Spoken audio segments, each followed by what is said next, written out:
are a friendly, music-loving, personal group of gals leading an adventure for more fun. Our organizational and team leadership skills will help ensure an impactful and successful cruising experience. Awesome. Very well done.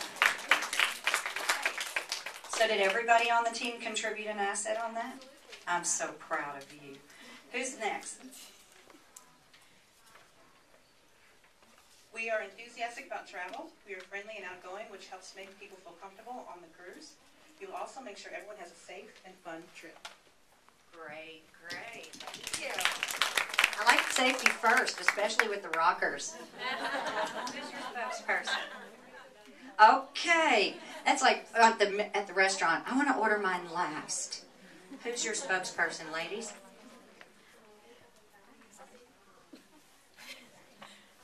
We are a bilingual ex-lifeguard, lifelong ZZ Top fan who's excellent at dancing. All right. So we have safety in mind, and if anybody falls overboard, we have a lifeguard present.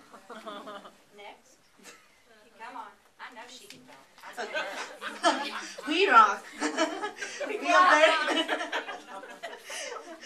We are adventurous, fun-loving, very confident, and we can organize a lot of activities on the field trip we are having on this cruise. Awesome. Good job. We rock. I love that. Who was waiting? Y'all ready? Are you ready to order your menu item yet? Next.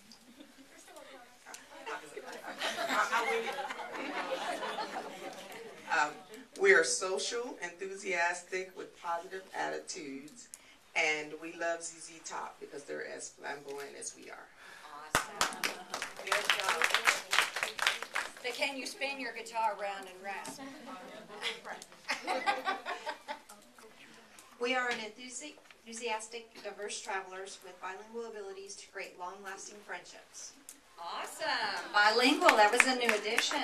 I like that. And long-lasting friendships that goes along with the theme, lasting impressions. Next. We are a huge fan of the band, and our fun and social personality will create an enjoyable cruising experience for everyone. Good job. Thank you. Okay, who's next? We are friendly, fun, and enthusiastic people that could create a fun, loving atmosphere because we are free-spirited and not afraid of experiencing new things. We like to dance and sing. All right, good job. I see my very busy slide did not go unleveraged. Next. We have a long group? Yes, they're all pointing to you. I guess you're the lucky bird. Complete. So can we move on to the next one? No, go ahead. We're ready.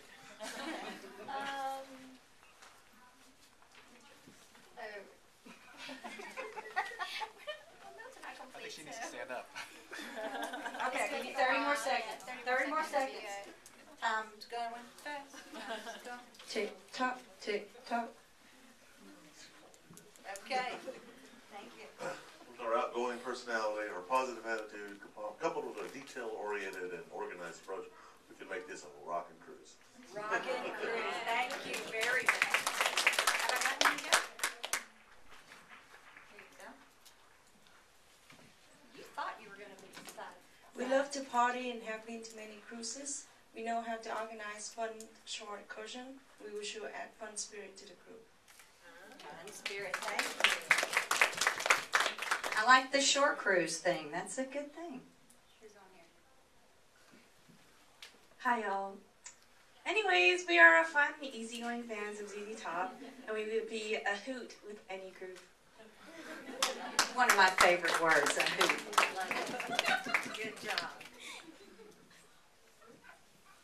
We are fun-loving and enthusiastic people who love to travel, especially on cruises.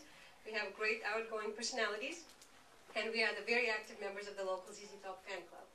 Oh, bonus points, ZZ Top Fan Club. We have 2 groups or 1?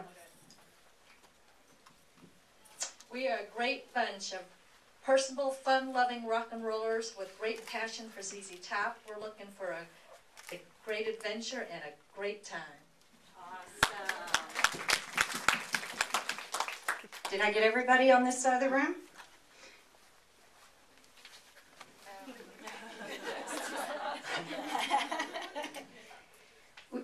We are an enjoyable bunch who loves to experience new adventures. We love to eat, and we don't get seasick.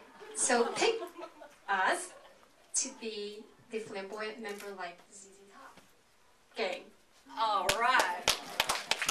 Seasick is another bonus point. Some of these new answers are especially good. Leveraging is good, but originality is worth more points. Time's up, ladies. You look so excited about giving this presentation now. Our attention to detail, organization, and planning skills will ensure that all items from sunblock to passports are all packed and included. Plan our flexibility and adventure spirit, along with our enthusiasm for new experiences, make us the best group of Texas girls to rock out to this Houston band. Got a little roots in Houston. How many of you are English majors? I thought there was an English major in there. Engineering? Okay, I knew there had to be one. Okay, so everybody got a taste of what it's like to apply this theory to any venue. Any venue. So if you can apply for a cruise with ZZ Top, think about how you can use this particular approach to forming your tagline to go out for a job interview, or to go to a networking event where you're really just trying to find somebody to help you with PowerPoint slides, or perhaps how to plan your family's vacation. You just need advice on these things. So how do you go about doing that? I hope this has helped you to figure that part out. Next slide, please. That was your cheat sheet that I didn't give you while you were doing this, but you remembered the words apparently because you did them. Next slide, please. Remembering names. Now, once you go to a networking event, you've got your tagline, you've got your thoughts in your head.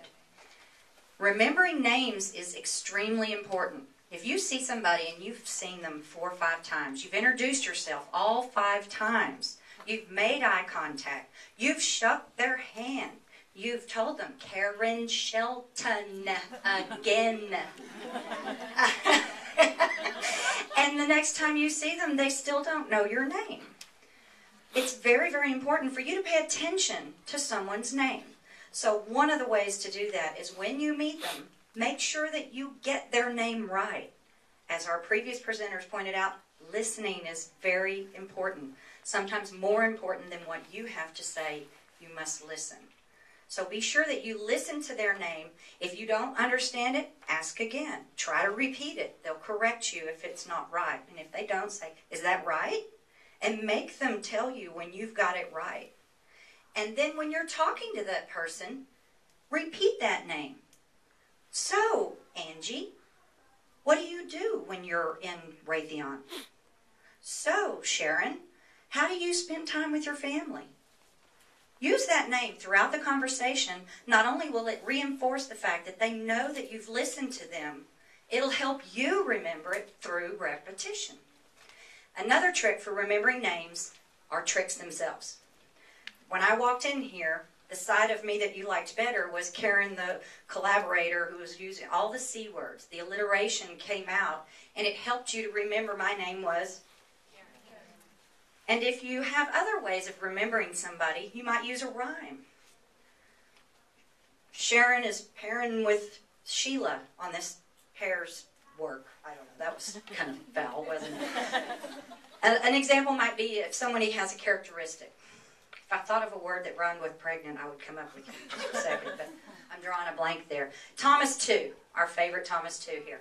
If Thomas had a broken thumb and he came in with a bandage and I met him for the first time, I would remember Tom Thumb, nursery rhyme.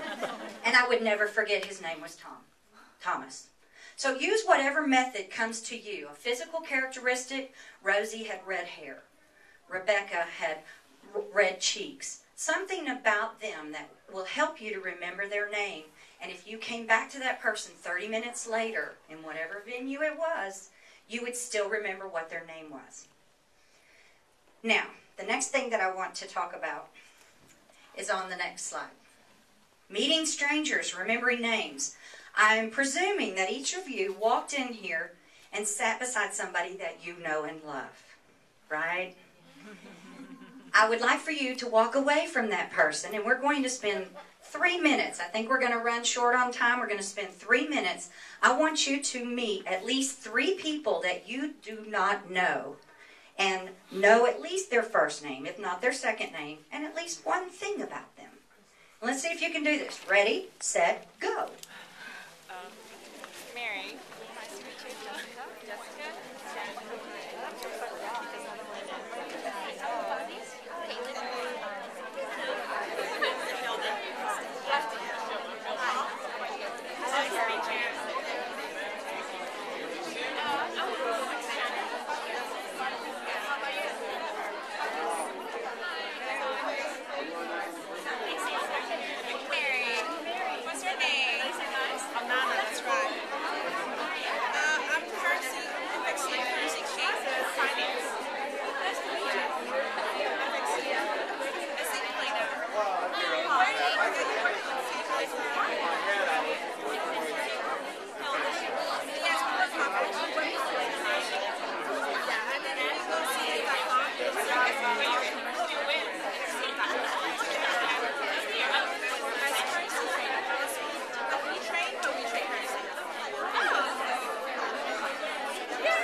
Okay, let's find our seats, please.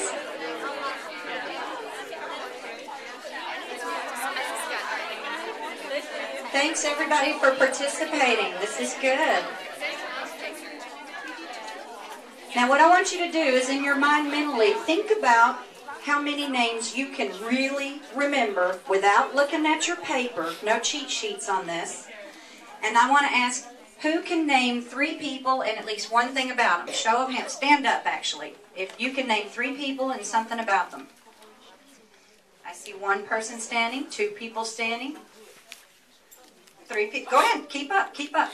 Now, if you can name 4, if you can't name 4, sit down, please. It doesn't count if you already knew them. This is new faces only. If you can name 5, remain standing. If you can only name 4, sit down. So I have 2 that believe they can name 5 people, 5 new people. So we're going to test them here. Your name is? Angela. I didn't even know that when I looked at her and said Angela a minute ago. Cool. We have Angela and Anita. Angela, I'm going to let you go first. I'm Mara. Well, today I met Anita, and her mother's name is Ann, and that's how she got her name, Anita. And I also met Juanita. And her mother read books when she was younger, and she's got a character from, I guess, a Mexican story, and that's how she got her name, Juanita. That close.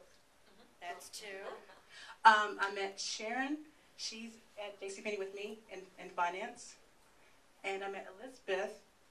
She has a job with Homeland Security. Wow. Yeah, that's wow. So that's 4. And I met Crystal. She's in the finance area, and I used to be in that area at JCPenney. But she's at the, oh, I forgot the company name, I'm sorry. Raython. But she's in finance. You got Yeah. credit for that. Yeah. Actually, I got to give her a round. Nice job, Angela, and a good memory. Would you be able to remember that tomorrow?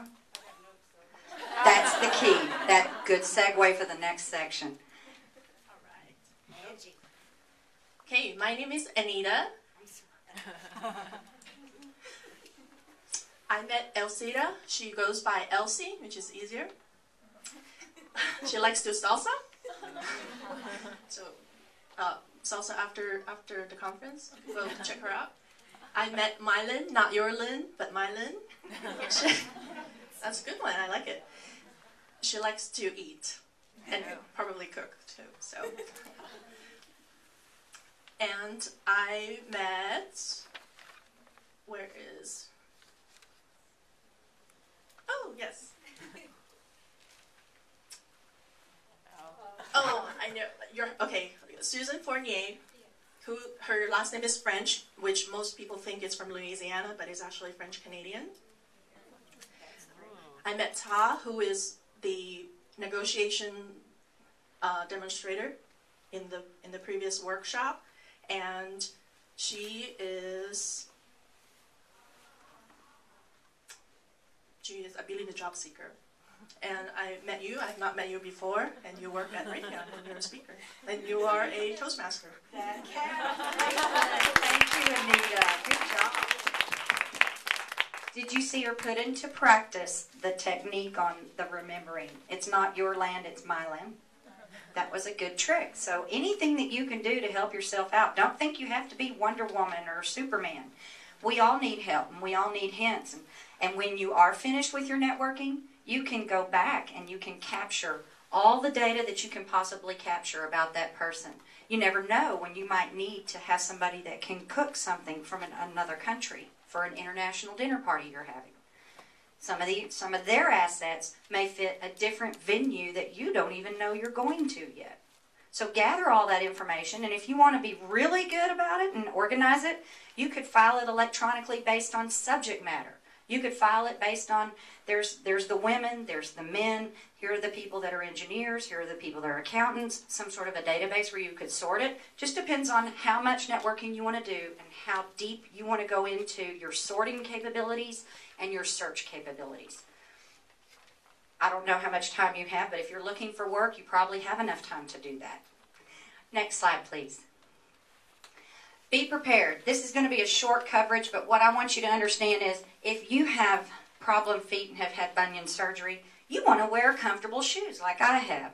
I call them granny shoes because they're not beautiful spike heels like I used to wear, but that's why I had the surgery. Wear comfortable clothing. Don't wear the pants that you were going, oh, I wish I could fit into them again, but they really look cute. Don't wear those if you're going to go meet new people. If you're going to go see somebody new, don't cut and color your hair a different way for the first time ever, unless you really hated it before.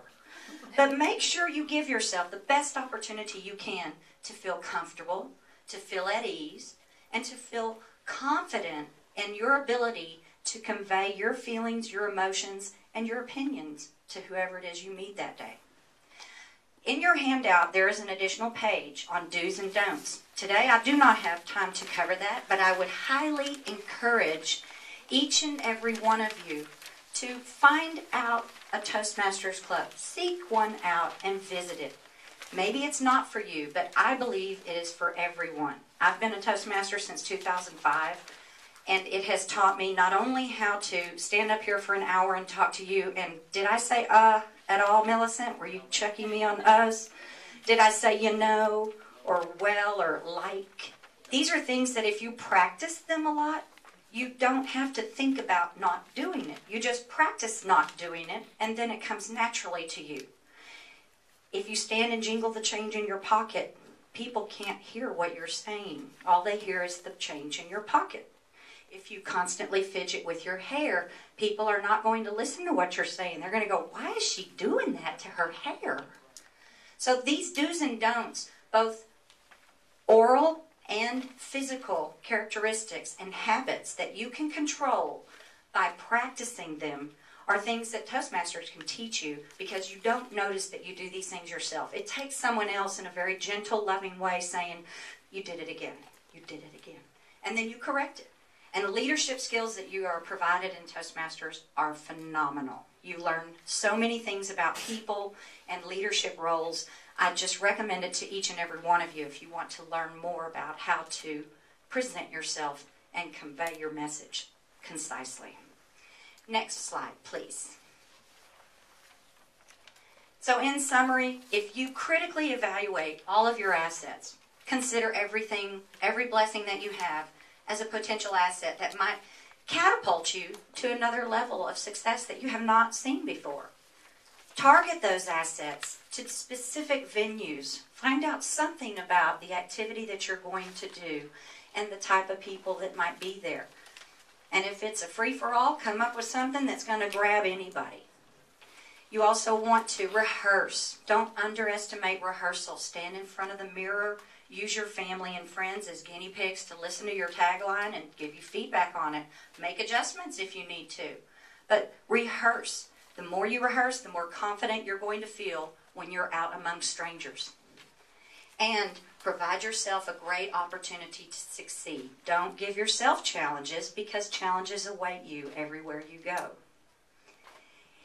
If you follow up with the contacts that you meet by email, phone call, future meetings, same time, Facebook, whatever your method is, follow up with them. And as Paul and Valerie said in the previous session, figure out which ones are the most important to you and keep contact with those.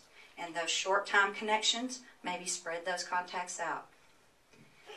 I hope that you got benefit from this session. I'm so glad that you all came to the session today, and I do wish you the very best in your networking searches and your employment and your family and your friends. And please don't forget to fill out your evaluation on this session. Thank you.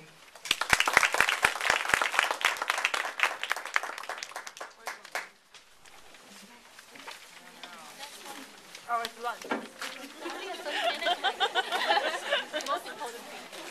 Thank you, Karen. On behalf of NAP DFW, I would like to present this plaque in our appreciation, as well as one-year membership to NAP. So we look forward to seeing you in future events.